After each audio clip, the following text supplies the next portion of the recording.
नमस्कार. आरो स्टोरी मराठीमध्ये आपल्या सर्वांचे स्वागत आहे. आज आपण ऐकणार आहोत एक थरारक भयकथा, काळ रात्र. आज सायकल सवारी रद्द झाल्यामुळं प्रमोद, महेश आणि जगदीश गावातल्या शाळेच्या व्हरांड्यात निवांत गप्पा मारत लहानपणीच्या एकमेकांच्या गमती-जमती आठवून खदखदून हसत होते. अचानक कसला तरी आवाज महेशच्या कानावर आला आणि महेश दचकला. त्याला असं अचानक दचकलेलं पाहून जगदीश आणि प्रमोद हसतच डरपोक म्हणून त्याला चिडवू लागले. पण महेश पुरता घाबरला होता. अचानक त्याच्या सर्वांगाला दरदरून घाम सुटला. काहीतरी सिरियस मॅटर आहे हे ओळखून जगदीश आणि प्रमोदने त्याची टर उडवणं बंद केलं आणि नेमकं काय झालं याबाबत विचारलं. महेशने कसला तरी आवाज आला एवढंच सांगून विषय टाळला. पण जगदीश आणि प्रमोदने कसलाच आवाज न ऐकल्यानं त्याला भास झाल्याचं सांगून त्याची थोडी भीती कमी केली आणि ते प्रमोदच्या घरी गेले. प्रमोदची सायकल पंक्चर असल्यामुळं आजची सायकल सवारी रद्द झाली होती. पंक्चर काढणारा बाहेरगावी गेला होता. परतायला निदान 4 दिवस तरी जाणार असल्याचं त्याच्या घरच्यांनी सांगितलं. मग प्रमोदच्या हट्टामुळे बाजूच्या गावातल्या पंक्चर काढणाऱ्याकडं आजच जायचं ठरलं. संध्याकाळचे साधारण 6 वाजून गेले होते. जगदीश, प्रमोद आणि महेश सायकल घेऊन चालायला लागले. चालत साधारण अर्ध्या तासाचं अंतर ओढ्यावरून जाणारा वळणावळणाचा दूरवर पसरलेला डांबरी सुनसान रस्ता. रस्त्याच्या दुतर्फा शेतवड असल्यानं मनुष्यवस्ती, घरं कुठेच नव्हती. शेवटी गंमत जम्मत करत तिघे साधारण 6:45च्या दरम्यान बाजूच्या गावात असणाऱ्या पंक्चरवाल्याच्या दुकानावर पोचले. आधीच एका सायकलचं काम हाती घेतलेलं असल्यामुळे अर्धा 1 तास थांबावं लागणार असल्याचं त्याने सांगितलं. सायकल आजच दुरुस्त करून आणायची अशा निर्धाराने अर्ध्या तासाची पायपीट करून आल्यानं थांबायचं ठरलं. रात्रीचे 8 वाजले आणि सायकल दुरुस्तीला घेतली. बराच वेळ निरीक्षण केल्यावर सांगण्यात आले, बऱ्याच ठिकाणी पंक्चर असल्याने आज सायकल दुरुस्त करून मिळणे कठीण आहे. तुम्ही उद्या संध्याकाळी 4 वाजता या. त्याचं ते बोलणं ऐकून तिघेही खूप निराश चेहऱ्याने सायकल तिथेच ठेवून घरी निघण्याच्या तयारीला लागले. तेवढ्यात प्रमोदने, आपण याच गावात मामाचं घर असून मी आजची रात्र इथेच थांबून उद्या सायकल घेऊन येतो असं सांगून ती रात्र तिथेच मुक्काम केला. आता महेश आणि जगदीश यांना शेतवडीच्या मधोमध असलेल्या त्या सुनसान डांबरी रस्त्यावरून चालत प्रवास करत घर गाठायचं होतं. रात्रीचे 9 वाजले होते. अंधाऱ्या काळोख्या रात्रीत पुसटसं चांदणं पडल्यामुळे दोघांना थोडा दिलासा मिळाला. जगदीश आणि महेश गप्पा करत रस्ता पायाखाली घालत घराच्या दिशेने भरभर चालत होते. सुरुवातीच्या रस्त्याला काही कुटुंबे गावाच्या बाहेर राहायला असल्यामुळं थोडा आधार वाटला. पण दोघांच्याही मनात भीती होती ती ओढ्यावरून जाणाऱ्या त्या वळणावळणाच्या रस्त्यावरून पुढे जाण्याची. आजवर गावातील जुन्या जाणत्या लोकांकडून त्या जागेविषयी आणि तिथल्या भुताटकीविषयी अनेक गोष्टी जगदीश आणि महेशने ऐकल्या होत्या. दोघांच्याही मनात एक वेगळीच हुरहुर लागून राहिली होती. अखेर ओढा जवळ येऊ लागला. जगदीश आणि महेश हातातल्या मोबाईल टॉर्चच्या उजेडात दबक्या पावलाने हळूहळू चालत होते. ओढा जसजसा जवळ येत होता तसतशी मनातली भीती वाढत होती. दोघंही घाबरले होते, पण मनातली भीती त्यांनी एकमेकांना जाणवू दिली नाही.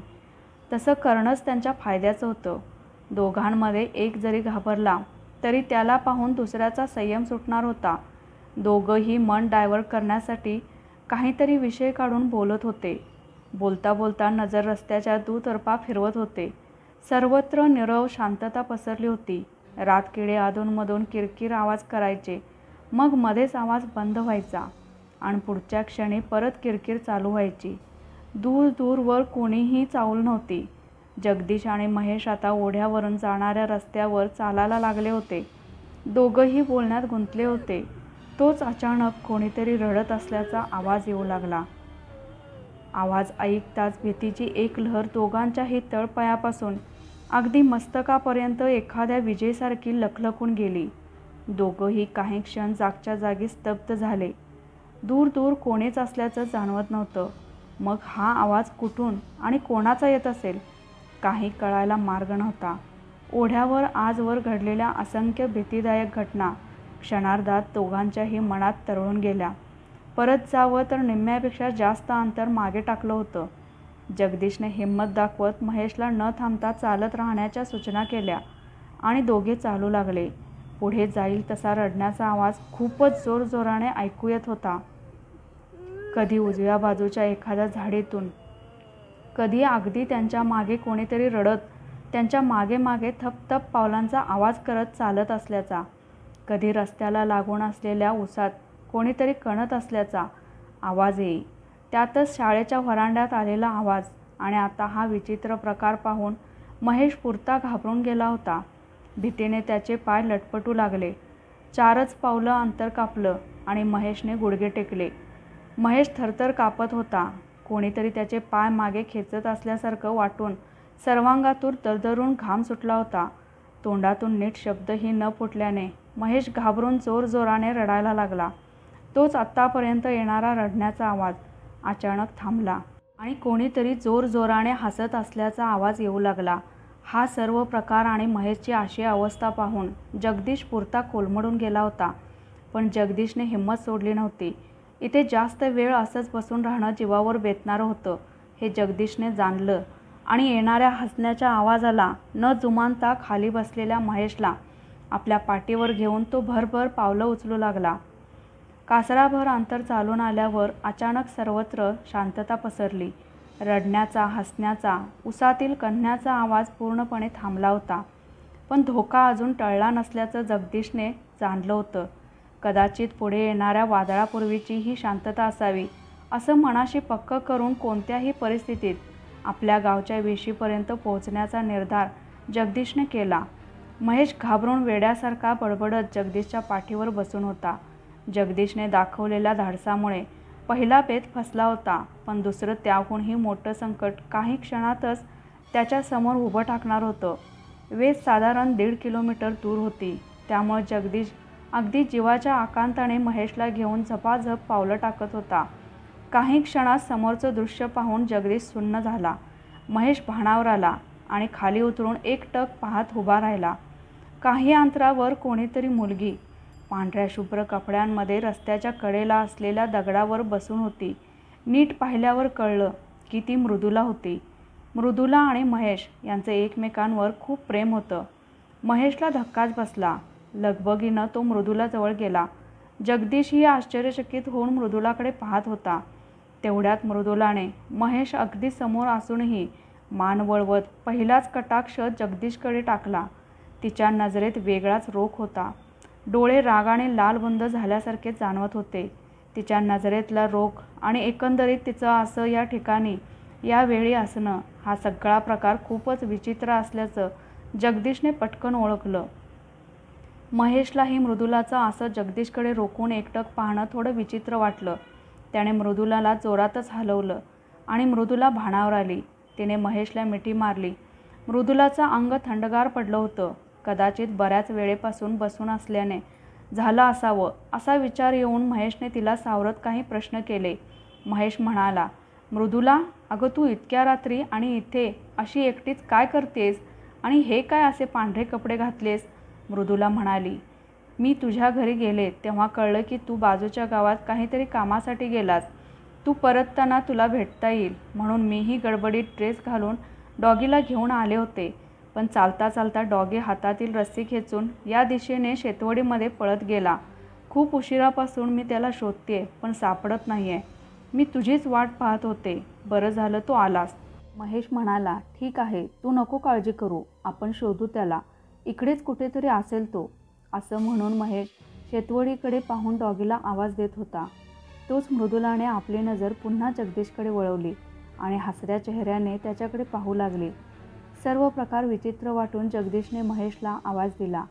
जगदीश म्हणाला, महेश, मला वाटतं आपण सर्वांनी घरी निघायला हवं. रात्रीचे 10:30 वाजून गेलेत आणि तसंही डॉगीला घरचा रस्ता माहिती आहे. येईल तो सकाळपर्यंत. नाहीच आला तर आपण सकाळी लवकर येऊन शोधू त्याला. जगदीशचं बोलणं ऐकून मृदुलाच्या चेहऱ्यावरचे रंग उडाले. काही क्षणापूर्वीचं हसू रागात बदललं. जगदीशने ते तिचं बदलणारं रूप नीट न्याहाळलं होतं. महेश म्हणाला, हो अरे, बरोबर बोलतोयस तू. या अंधारात असं शोधणं खूप कठीण आहे. मृदुला, चला निघूया घरी. डॉगी येईल घरी. मृदुला म्हणाली, नाही, आपण आत्ताच शोधणार आहोत त्याला. मी त्याला घेतल्याशिवाय घरी जाणार नाही. त्याला जायचं असेल तर जायला सांग. महेश म्हणाला, अगं पण ठीक आहे, कुणी कुठेही जायचं नाही. आपण शोधू डॉगीला. महेश नाईलाजाने जगदीशकडे पाहत मृदुला म्हणाली, महेश चल तिकडे शेतवडीमध्ये पाहू. असं म्हणत मृदुलाने महेशचा हात धरला आणि त्याला घेऊन जाऊ लागली. तेवढ्याच समोरून कोणीतरी त्यांच्या दिशेने चालत येत असल्यासारखं जाणवलं. जगदीशने महेश आणि मृदुलाला आवाज दिला आणि कोणीतरी येत असल्याचं सांगितलं. एवढ्या रात्री कोण येत असावं, पाहायला हवं असं म्हणत मृदुलाला थोडं थांबायला सांगून जगदीश आणि महेश काही पावलं पुढे गेले. चालत येणारी आकृती हळूहळू स्पष्ट जाणवायला लागली. महेशने नाथबाबा असल्याचं ओळखलं. नाथबाबा कित्येक वर्षांपासून गावाच्या पूर्वेला असणाऱ्या शंकराच्या मंदिरात पुजारी होते. गावातले जुने जाणते लोक नेहमी सांगायचे की नाथबाबांना अलौकिक सिद्धी प्राप्त आहे. भूतपिशाच बाधा झालेल्या अनेक लोकांना नाथबाबांनी अगदी ठणठणीत बरं केलं होतं. नाथबाबांना पाहून दोघांनाही बरं वाटलं. कोण असेल या विचाराने मृदुला घाबरली असेल. तिला सांगायला हवं असं विचार करून महेशने मागे वळून पाहिलं तर मृदुला कुठेच नव्हती. कुठे गेली असेल की मृदुलाला कोणी पळवून नेलं असेल या विचाराने घाबरून महेशने जगदीशला आवाज दिला. जगदीशने मागे वळून पाहिलं तर मृदुला दिसत नव्हती. दोघांनीही शोधण्याचा प्रयत्न केला पण मृदुला कुठेच दिसेना. दोघांनाही आश्चर्याचा धक्का बसला. थरथरत्या पायाने दोघेही नाथबाबांकडे धावत गेले. घडलेला सर्व प्रकार समजल्यावर नाथबाबांनी जास्त काही न बोलता मृदुला घाबरून घरी धावत गेल्याचं सांगितलं.